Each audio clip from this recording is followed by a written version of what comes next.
Hi, my name is Jed, and I'm an alcoholic and addict. Okay, it's a little warm in here. My air conditioner is turned off because it makes a lot of loud noises, and you guys are probably, you won't be able to hear me. Who's ever is listening out there, hello. I live in Arizona. I'm in the desert, in the city of Phoenix. So today I wanted to talk about tools of recovery. And one of the 12 steps that we talk about and that we go over, because there's new people that come into the program. People come and go. People want to do the program and some people don't want to do the program. It's because sometimes it's court ordered, or sometimes they're just not ready, so it's difficult. It's difficult. And it's it has its pros and cons. There's good and there's bad, but there's that, you've heard of if you heard of the big book, you're probably familiar with the 12 steps. And the first one is called or it says, we admit we are powerless over alcohol, that our lives had become unmanageable. And for me, that was when I hit rock bottom.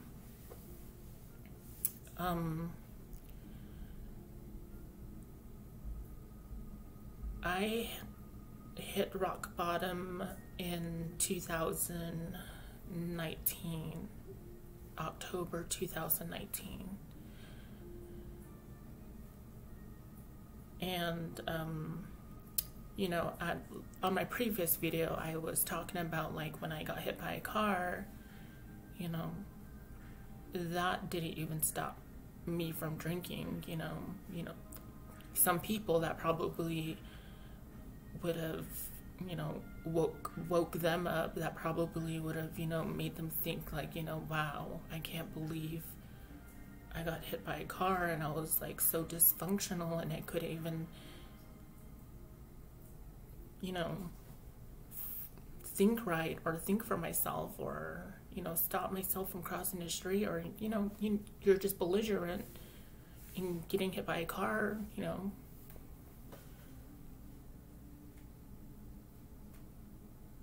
you would have stopped drinking. But my addiction was so strong that didn't even stop me. At that time, I didn't care. I was so deep into my addiction. Hold on, I need some water. I feel like I'm like dried out because of this heat.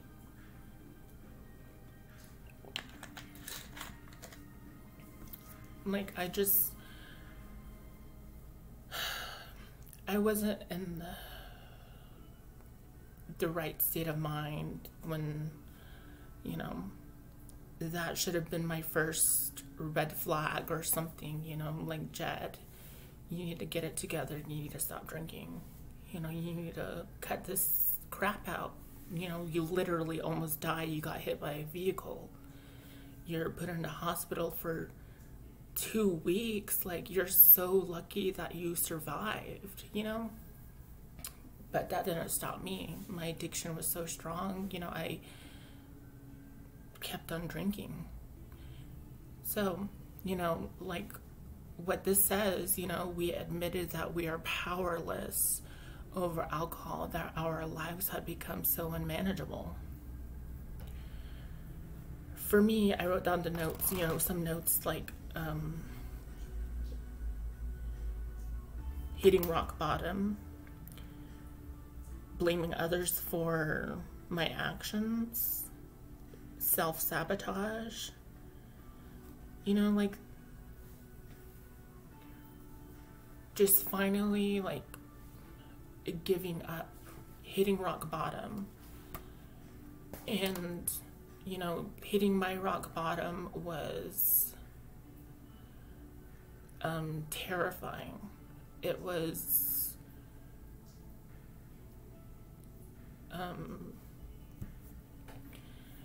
a really crazy, you know, awful episode that I caused, you know, that I brought upon my family.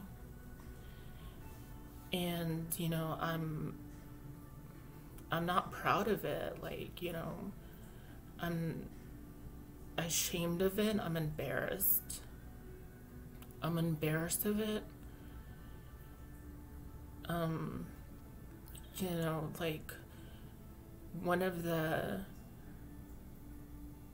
hardest things that I am reminded is the pain and the trauma that I've caused to my family, you know, to my loved ones, to the people that I care about.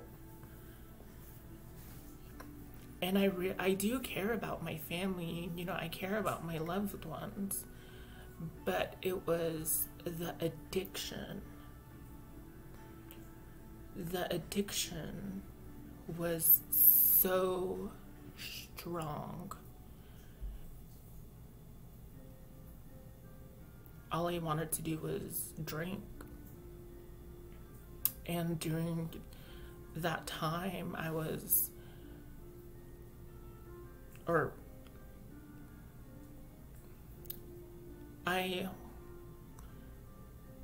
had to get help when I hit rock bottom, because I was fighting with my family. I was blacked out, drunk, and when I'm intoxicated, I don't know what I'm doing. But when I'm under the influence, like, you know, like, I guess you can tell that it's not Jed anymore. It's this whole other person, this whole other Jed on another, like, level, like, evil, you know, just evil, not caring, mean, aggressive, hostile. Like, who you see right now is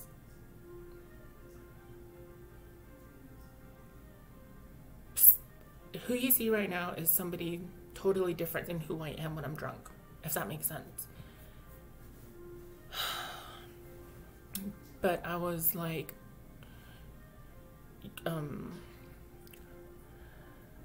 I was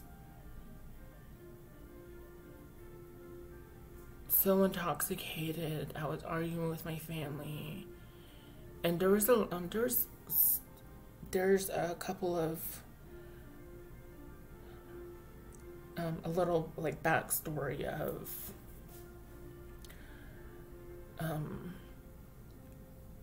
I guess what made me angry, but there's not really a reason why I was, like, really, really angry. It was mostly because I'm an angry drunk. I'm crazy when I drink, you know, like I can't handle my drinking. I'm not a good person when I'm drinking. When I'm drinking, I'd rather be alone when I drink. I'm not a good person when I drink.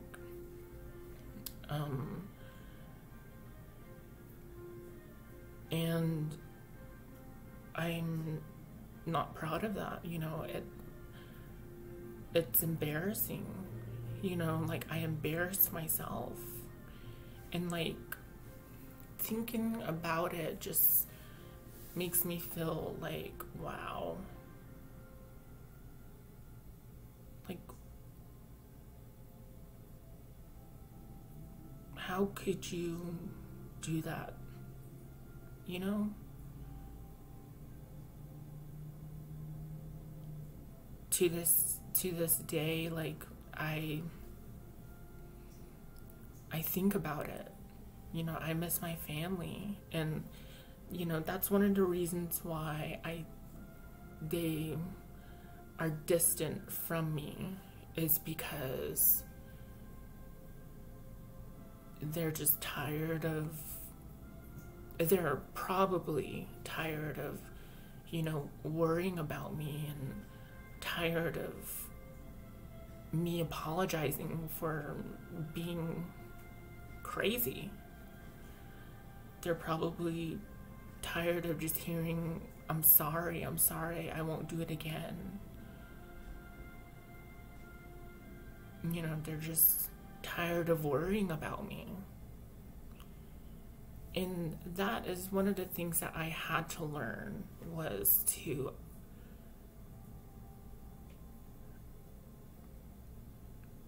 you know, like I had to learn how to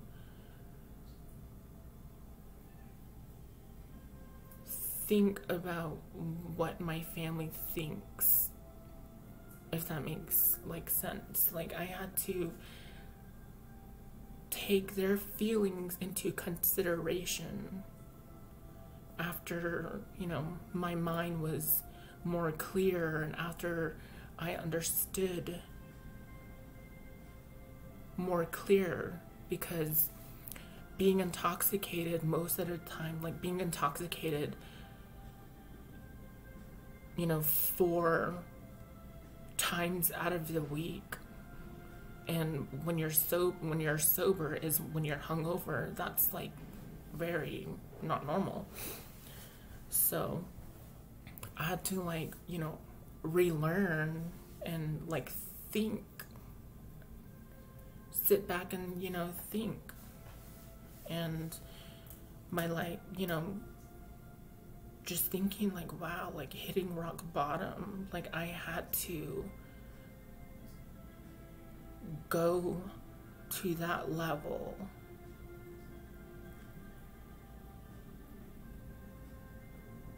I had to go to that level to get help. And, you know, it was embarrassing, but during that time, I was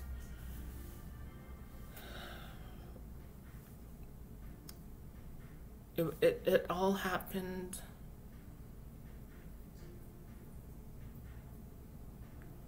like in one night. Before that, it just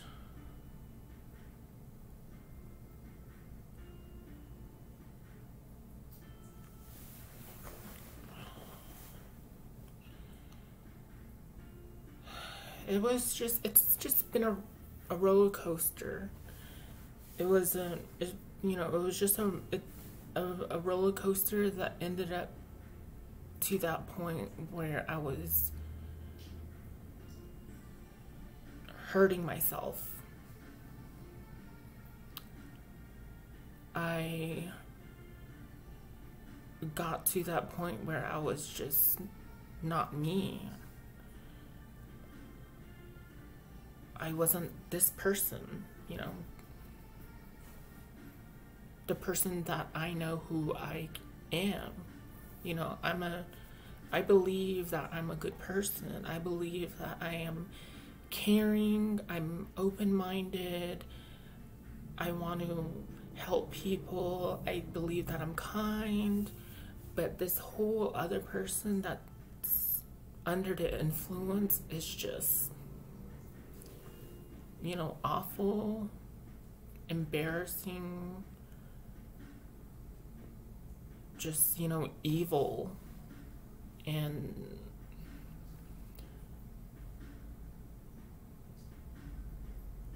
scary, capable of doing anything, and, you know, that's pretty scary, and I don't like that person. So that was, you know, step one. We admitted we were powerless over alcohol, that our lives had become unmanageable.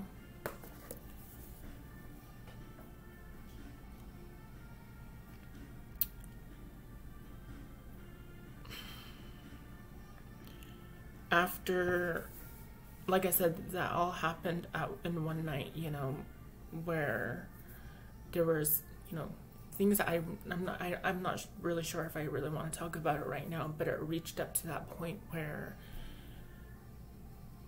I was confronted by my family, you know, when I was like blacked out drunk. I was confronted by my family telling me like, Jed, you know, stop drinking and cut it out and stop hanging around with this person and all this stuff. And I got upset and I like blew up on them, and I was angry, and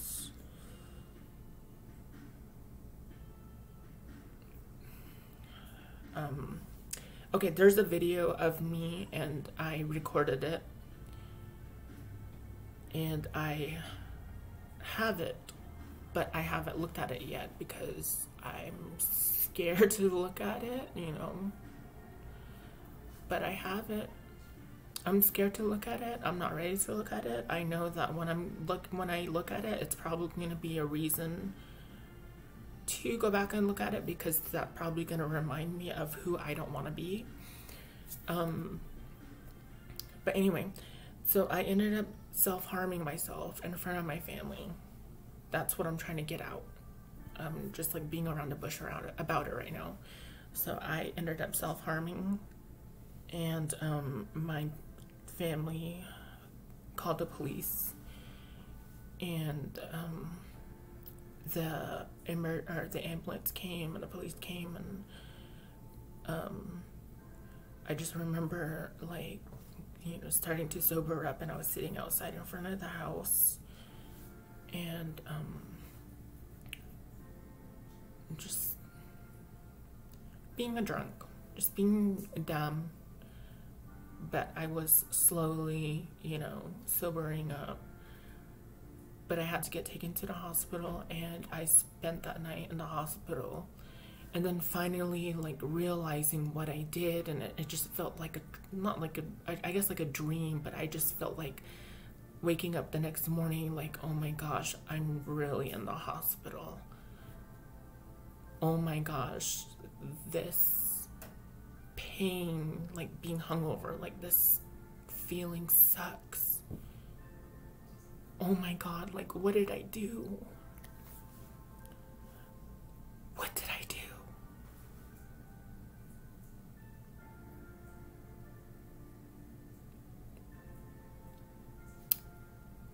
Why did you do that, Jed? Like, what did I do? And then like looking at my, like, you know, looking at my, like, my body, and just like seeing what I did to myself, and like finally, like when I'm like in my right state of mind, I'm just like, wow, you know, like, Jed, You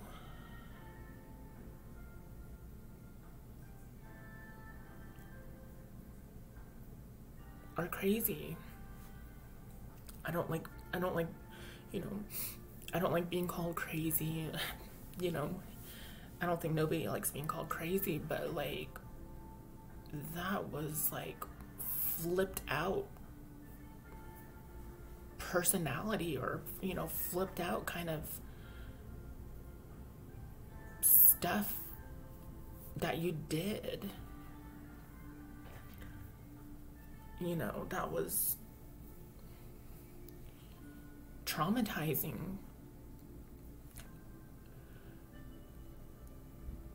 I never talk about this to anybody. I never brought this up in groups, friends that I've made, people who I've kind of got close to, you know, because it's embarrassing. It's something you don't talk, something I don't talk about. I'm not proud of it. I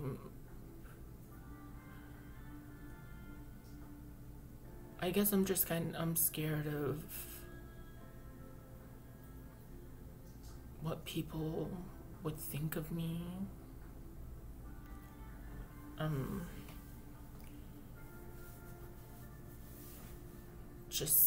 It just makes me, you know, feel uncomfortable, because I don't know who that person is.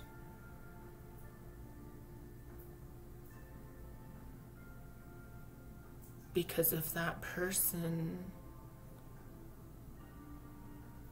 and me were ever in a room,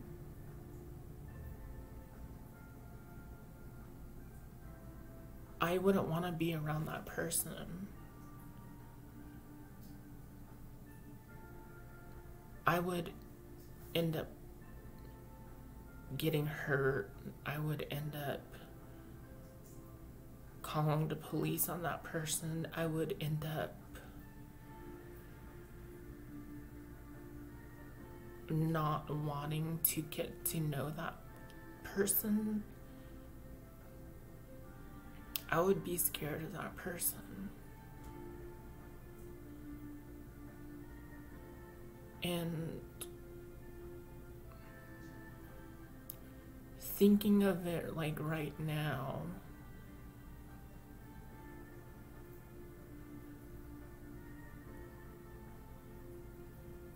just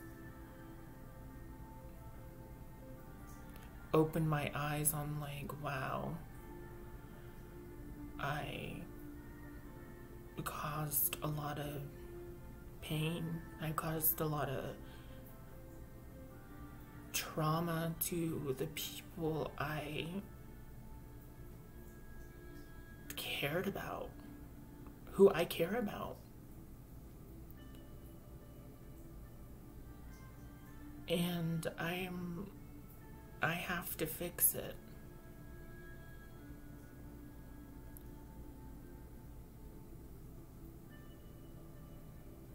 And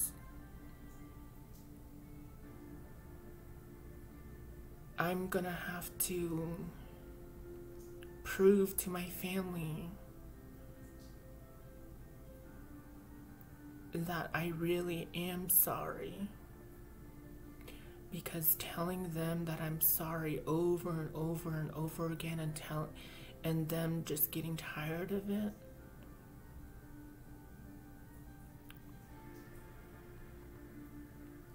saying sorry doesn't mean much to them anymore if you don't mean it, if you don't really mean it. That's one thing that I've learned, is actions speak louder than words, and it really does.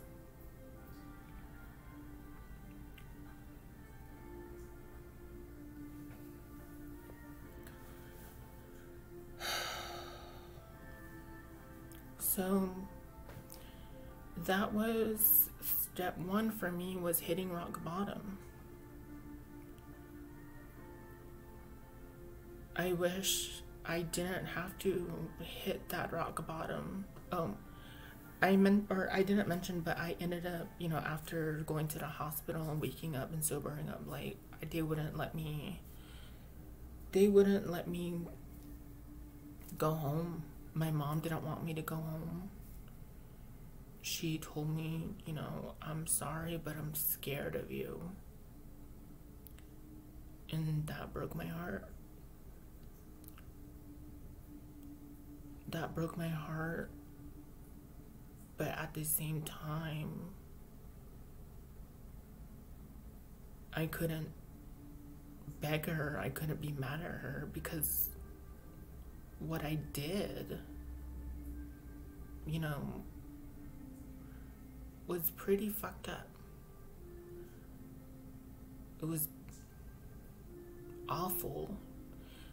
What I did was terrifying.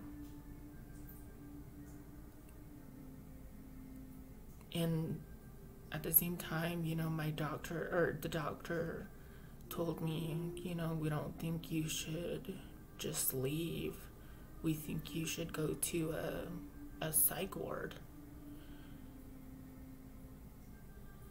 And, I told him, yeah, I think you're right. I'm not gonna fight. I'm not gonna be like, argue with you, or I'm not gonna say no. Like, I was just like, okay, let's go. So they took me. They took me to a psych ward in New Mexico, kind of close to El Paso. And that's when I started getting help. I wish all of that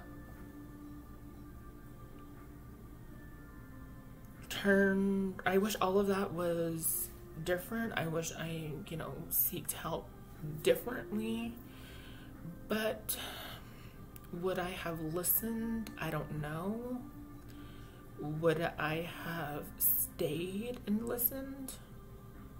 Would I have still seeked help?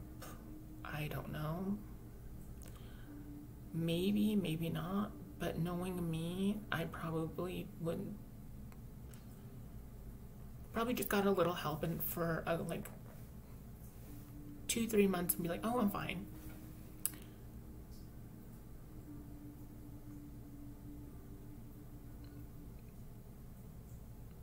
It's, things happen for a reason.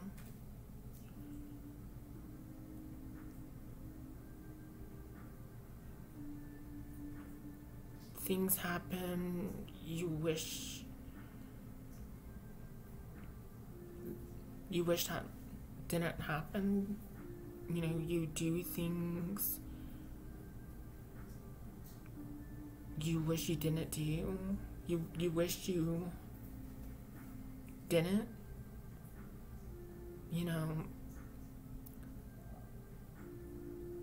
Being an alcoholic, being an addict,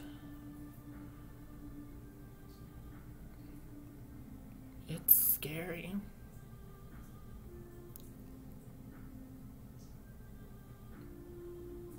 It's scary.